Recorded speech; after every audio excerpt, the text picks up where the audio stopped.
ஒரு நாள் ஒரு பையன் ரோட்டில் நடந்து போயிட்டுருந்தான். போயிட்டுருக்கும்போது ஒரு வேலெட்டை பார்த்தான்.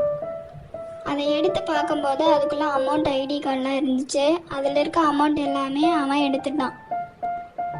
அதுக்கப்புறம் அந்த வேலெட்குள்ளே என்ன இருக்குன்னு பார்க்கும்போது அதில் ஒரு ஃபேமிலி ஃபோட்டோ இருந்துச்சு. அந்த ஃபோட்டோ பார்த்த உடனே அவன் எடுத்த அமௌண்ட் எல்லாம் மறுபடியும் அந்த வேலெட்குள்ளேயே வச்சுட்டான்.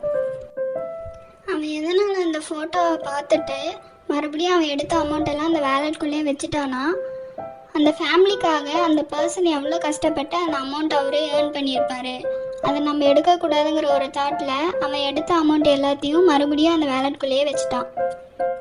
அதுக்கப்புறம் அந்த வேலெட் எடுத்துகிட்டு போய் அவன் போலீஸ் ஸ்டேஷனில் கொடுத்துட்டான். அங்கே இருக்க போலீஸ் அந்த வேலெட்டில் இருக்க ஐடி கார்டு எடுத்து அதில் கான்டாக்ட் டீட்டெயில்ஸ் இருக்கும், அதில் கான்டாக்ட் பண்ணி அந்த வேலெட்கான ஓனர்கிட்ட அவங்க கொடுத்துட்டாங்க. So the moral of the story என்னென்னா, நம்ம என்றைக்குமே அடுத்தவங்க திங்ஸ்க்கு ஆசைப்படக்கூடாது.